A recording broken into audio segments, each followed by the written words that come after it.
Salut les petits loups, alors on se retrouve aujourd'hui pour un nouveau voyage dans le passé, et aujourd'hui on va visiter le White Dwarf numéro 7. Et oui, regardez-moi ça, le numéro 7 de décembre 93 et janvier 94. En 94, la World Cup, première Coupe du Monde de football aux États-Unis. Et oui, donc...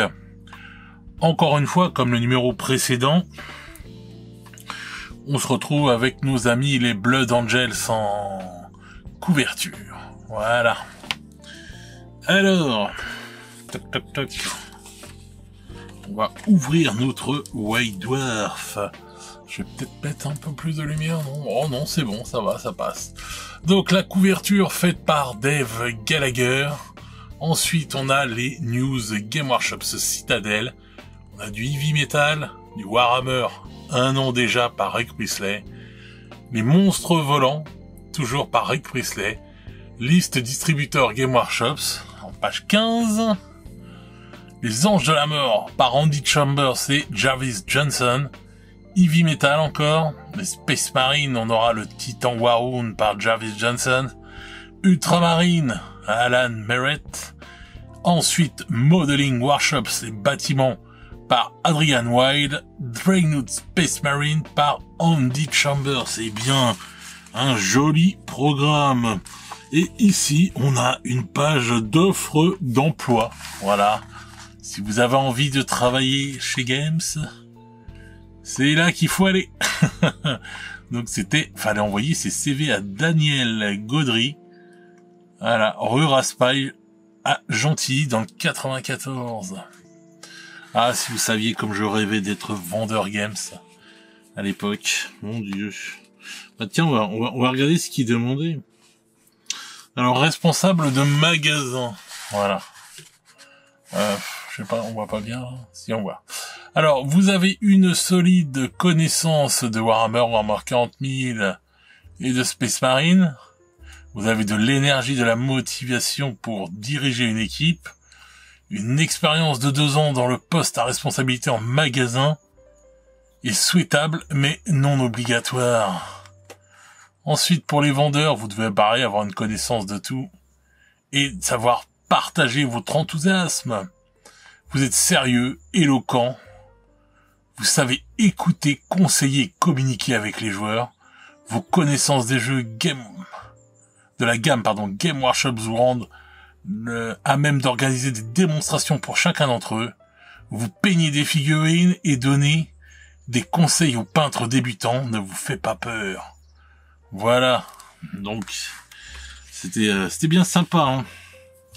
C'était bien sympa, ça donnait envie, hein, quand on voyait ça, nous, alors moi, en tant que gamin, ça me faisait rêver, hein.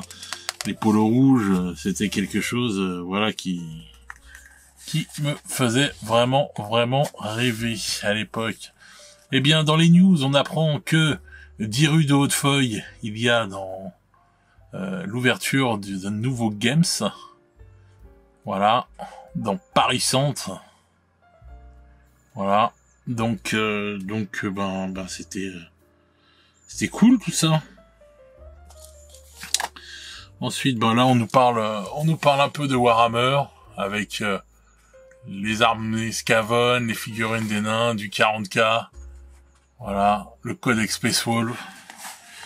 On nous dit plein mal de choses. Et un bon d'achat Game Workshops. Voilà. L'abonnement qui fait son arrivée. Avec le nain blanc. Voilà, ce dessin qu'on a suivi pendant X années. Et donc là, on commence avec du heavy metal. On voit nos amis les nains. Et en plus, ça tombe bien dans le thème puisque en ce moment même, je suis en train de réhabiliter une armée de nains que j'avais récupérée ici à ça quelques temps. Donc pour The Old World, tout a été recyclé et compagnie. Et j'aurai donc un régiment de mineurs à m'occuper. Et vous le verrez dans les prochaines vidéos. Donc voilà, bien belle figurine. Alors, cela fait déjà 1 an que nous avons édité Warhammer, le jeu de bataille fantastique Depuis, nous avons eu un travail énorme pour créer de nouvelles figurines, éditer de nombreux suppléments et travailler en même temps sur la nouvelle édition de Warhammer 40 000. Et oui, ça c'était l'époque où on prenait notre temps.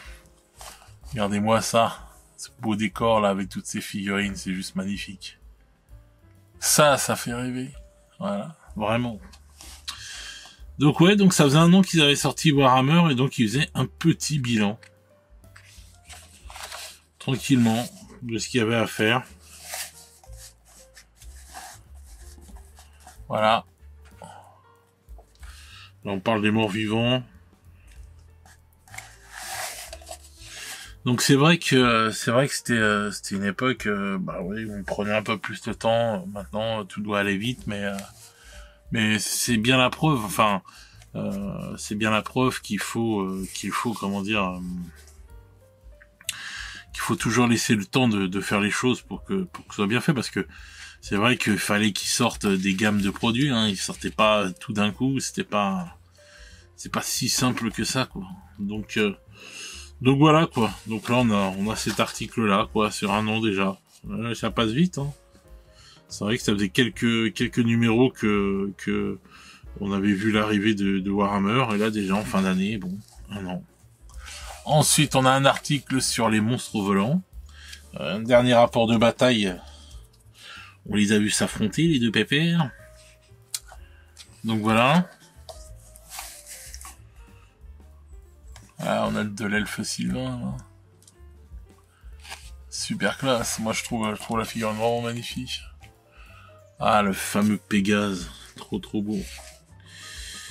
Donc voilà. Donc, sachez appliquer les règles. Et oui. Donc voilà. Donc, tout un article super intéressant, donc, sur les, comment ça s'appelle, les trucs, enfin, les monstres volants. Donc là, ensuite, on a la bataille du pic de fer. Voilà. Vous voyez, ça va être du nain contre de l'orque.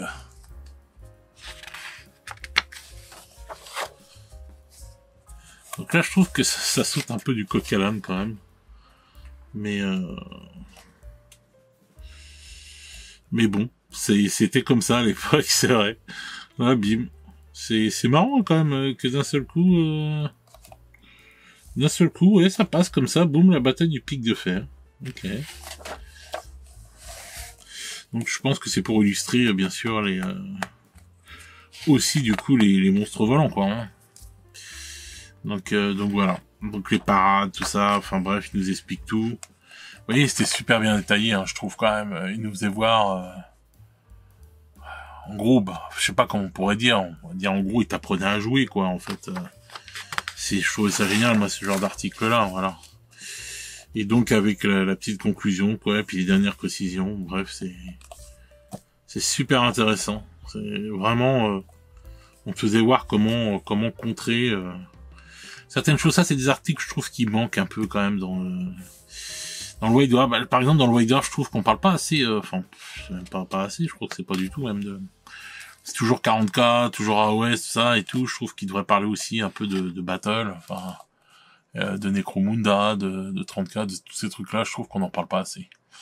Et donc là, vous avez les magasins. Donc si vous reconnaissez des magasins, hein, les vieux, comme moi, si vous reconnaissez des magasins où vous y allez à l'époque. Moi, je vous dis, je me rappelle de Cellules Grises et tout, dans le 91, dans l'Essonne, que j'avais été voir une fois. Donc ça, je me rappelle. Et puis bon, bah il y en avait un dans le 94, parce que moi je suis du 94 à la base, mais c'était loin de chez moi en fait. Donc voilà, mais il était bien placé lui, puisqu'il était dans une galerie. Donc voilà quoi. Qu'est-ce qu'il y avait dans 75 à Paris? On avait World Games. Ah voilà, c'est ce magasin là où j'allais. Temps libre. 22 rue de Sévigné dans le 4e. Ça a été mon premier magasin où j'ai été traîné pour les jeux de rôle, les figurines, tout ça et tout. Ils étaient blindés de figurines, je vous jure. Il y en avait partout des vitrines, j'ai jamais vu autant de choses voilà, de figurines, surtout qu'à l'époque, moi, comme je vous ai tout déjà dit, les figurines Ralpartard, ça et tout, c'était vendu à l'unité comme ça, mais même les figurines Games, elles étaient vendues à l'unité comme ça, enfin, ou même si c'était en petits groupes, elles étaient hors de la boîte, enfin bref, dans la vitrine, et donc voilà, et donc c'est ce magasin-là, Temps Libre, ah ouais, un bon souvenir. Et après, bah, j'ai été à Love Cube, et au jeu des cartes, Roy des écoles, voilà, ça après j'allais au 5e arrondissement, 5e arrondissement, j'y passais ma vie, parce que bon, bah, tu commençais, t'avais Love Cube, déjà, dès que tu sortais du métro, tu remontais un peu, t'avais Love Cube, après tu redescendais, tu continuais, t'avais des magasins de jeux vidéo, à l'époque, où le quartier Jussieu, il y avait des super magasins de jeux vidéo aussi, puis tu continuais bien plus loin et tout, t'avançais, t'avais le Descartes, qui faisait l'angle, ensuite tu descendais, t'avais les bandes dessinées, albums, tout ça, machin, bandes dessinées US, tu prenais sur la gauche, tu remontais, bon, ça te faisait crapahuter, hein, mais bon, tu remontais, t'arrivais vers Gilbert Joseph, et là t'arrivais au bout avec un Game Workshops. Donc voilà, c'était tout un périple, mais qu'est-ce qu'on kiffait. Et on revenait le sac plein de choses à l'époque. Donc voilà quoi, donc ouais, donc c'est des jeux, celui-là j'ai jamais fait jeu de guerre, jamais été, j'ai dû faire les deux magasins des cartes, Love Cube et Temps Libre. Et World Games aussi, ça me dit rien du tout. Mais bon voilà quoi, des bons souvenirs, tout ça, très bons souvenirs. Faudrait que je fasse un jour une vidéo sur Google Maps pour vous faire voir le périple de l'époque. Les Anges de la Mort par Andy Chambers et Jervin Johnson. Le mois dernier a vu la sortie de la toute nouvelle édition de Warhammer 40 000. Le meilleur moyen de mettre ce nouveau système de jeu en pratique était de publier le rapport d'une bataille jouée au studio avec deux vieux rivaux, Jervis Johnson et Andy Chambers. Ah oui, qu'est-ce qu'ils ont dû en faire des parties, eux. Comme nous l'avions espéré, la lutte a été chaude et serrée entre ces deux implacables généraux, et le résultat restera donc incertain jusqu'à l'ultime jet de dés du dernier tour. Donc voilà, petite introduction. Alors, on a notre ami Andy Chambers. Et il joue les Blood Angels. Voilà, une belle petite armée de Blood. Notre ami Tico, qui n'existe plus. Et ensuite, donc bon, il explique tout ça, le déploiement, les cartes de mission, tout le bordel. Et on a ce bon vieux Jervis Johnson, avec ses lunettes de soleil, la classe, et qui joue donc la Horde Orc. Voilà. Vous voyez, il y a tout de suite plus de figurines chez les orques, hein. À l'époque, tu le voyais tout de suite, hein, la différence, hein. C'était flagrant. Là, vous avez les Space Marines, et là, vous avez les orques, hein. Voilà. Ça rigole pas, hein. Mais bon. En même temps, il y a du Gretchen, il y a enfin voilà, les orques de base ne coûtaient que dalle, donc voilà, quoi. C'était pas mal, quoi. Voilà. Puis le Gretchen, ça coûtait vraiment rien, et c'était super bien comme bouclier, quoi. Donc voilà, donc la carte de déploiement, voilà.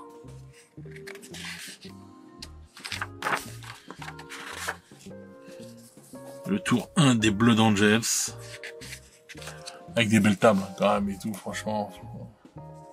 Faut dire que les mecs, ils jouent quand même dans des conditions magnifiques, quoi.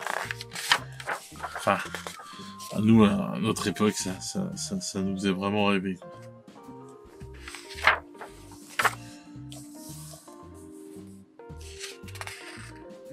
Et voilà, point de victoire au tour 2. Les Orcs 7, les Blood Angels 4. Et les Blood Angels qui remontent au tour 3. 5 points, toujours 7 points pour les Orcs. Le tour 3 des Orcs. 5 points pour les Blood Angels, 8 points pour les Orcs. Et puis voilà. Là. Ils arrivent à égaliser au tour 4 les Blood Angels. Et voilà. Donc, ce sera 9 points pour les Blood Angels et 8 points pour les Orcs. Eh ben, ça fut bien serré, c'est clair. Mon Dieu.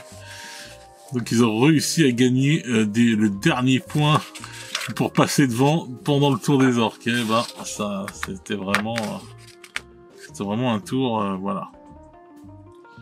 L'évidence de la bonne tactique. Ensuite, on a du heavy metal avec des Blood Angels magnifiques. Ah là là, ça c'est les figurines que j'ai achetées à l'époque. Tout ça, je les ai encore. Vous allez bientôt les revoir d'ailleurs. Ah ouais, non mais franchement, la classe, regardez-moi ça. Compagnie de la mort. Trop, trop bien. Ah, ils sont vraiment magnifiques. Rien à dire. C'est juste une tuerie, tout ça. Voilà, la compagnie Devastator en bas.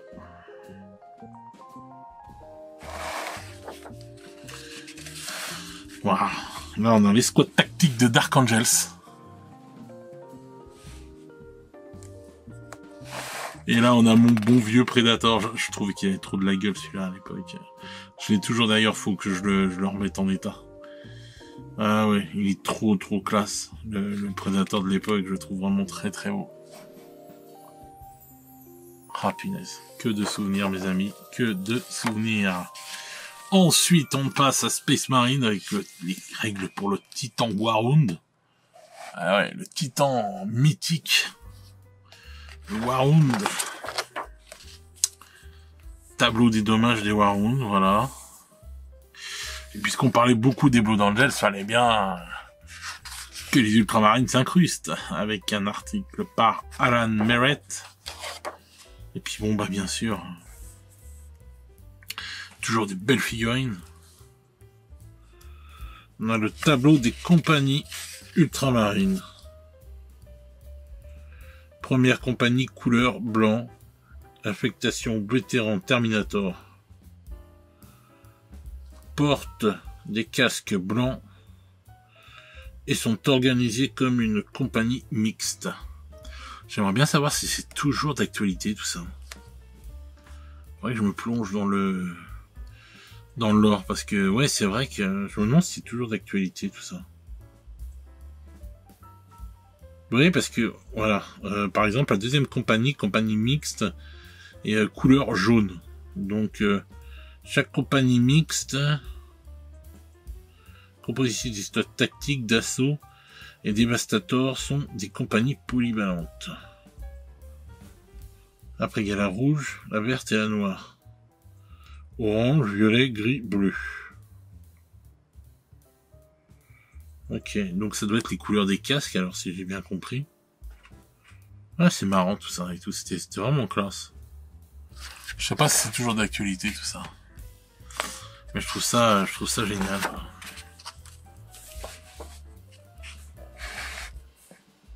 Donc voilà.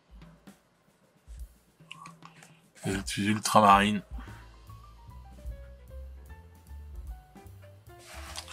Et là, on passe au bâtiment par Adrian Wild. Franchement, quand vous voyez ça là, surtout qu'à l'époque c'était que du craft, hein. Donc c'est juste génial quoi. Et donc voilà, on vous faisait voir les gabarits, comment faire tes maisons, les formes de base. T'avais juste à refaire ça en fait sur du carton plume, etc. Bon à l'époque on connaissait pas le carton plume hein, tout de suite. Hein. C'est à force de fouiller, de demander, tout ça qu'on a su. Mais bon, tu refaisais ça sur ta boîte de céréales déjà. Tu pouvais faire tout en carton, c'était pas mal. Hein. Et pas tout en camion. Donc ça, les petits bâtiments comme ça là, ça, je pense que je vais en faire de ça et tout, juste pour le délire, les maisons orques de l'époque.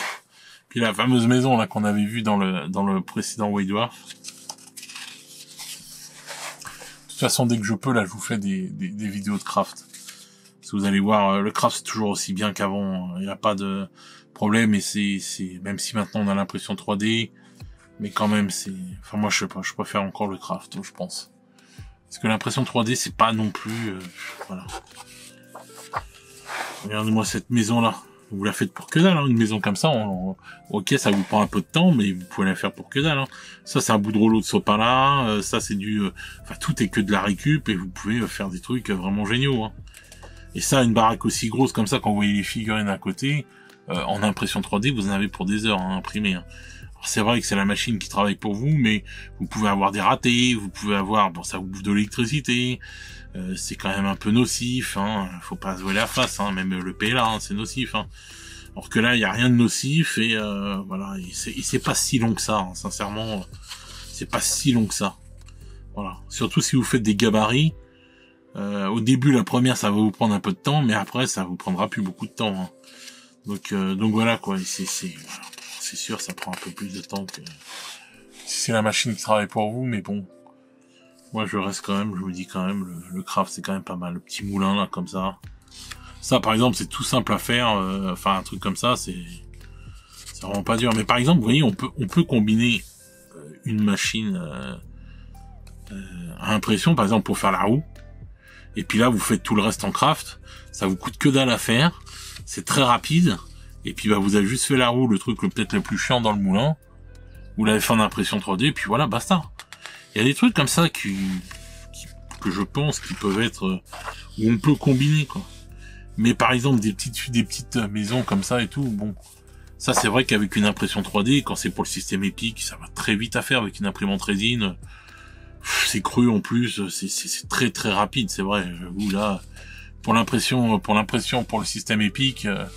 Net Epic ou impérialiste, enfin tous ces trucs là, bon, faut pas se prendre la tête, mais parce que à l'époque j'avais des potes qui faisaient ça, enfin voilà, avec une boîte d'allumettes. Vous savez les grosses boîtes d'allumettes qu'on avait là pour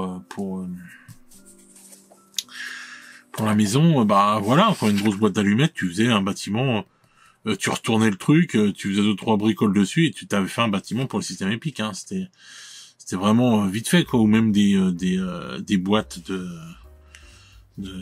carton différentes tailles, hein, ça allait très vite, hein, pour ça et tout.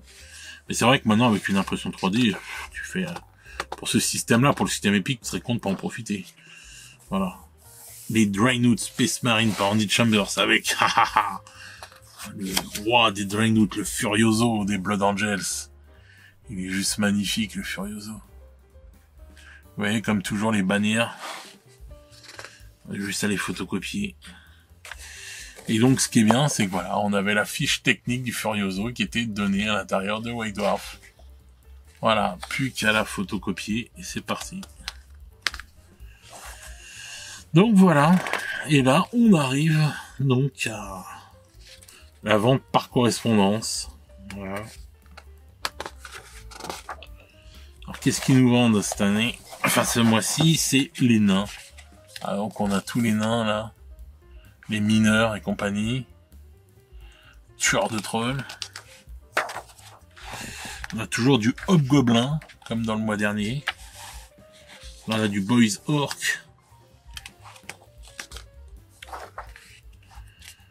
Là, on a du nain encore. Et là, on a du Space Marine en métal. Ah, notre ami Gazgul Traka. Et ces orques magnifiques à l'époque, punaise. Lui, j'adorais celui-là avec son casque et ses deux pompons là. Et là, on a le Dreadnought Furioso. Ah ouais, c'est une tuerie. Et bien sûr, la Devastator et la Compagnie de la Mort. Voilà, Paris Centre et Paris Sud, porte d'Orient. 13 rue Poirier de Narcé. Voilà. Et oui. Moi, c'est à celui-là que j'allais. Au nouveau, là. Voir Saint-Michel. Et donc, voilà. Une bien belle image pour terminer sur les Blood Angels versus les orques. Donc, voilà, les petits loups. Bah, écoutez, ma foi, encore une fois, un beau voyage dans le passé. Avec un beau White Dwarf et tout. Des bien belles choses à l'intérieur. Toujours autant de nostalgie à voir tout ça. Et donc toujours autant de plaisir à vous le partager. Donc voilà. Donc voilà les petits loups, sur ce, bah moi je vais vous souhaiter une bonne soirée, une bonne journée selon comment vous écoutez cette vidéo. Et nous on se retrouve très vite pour de nouvelles aventures. Ciao ciao les petits loups.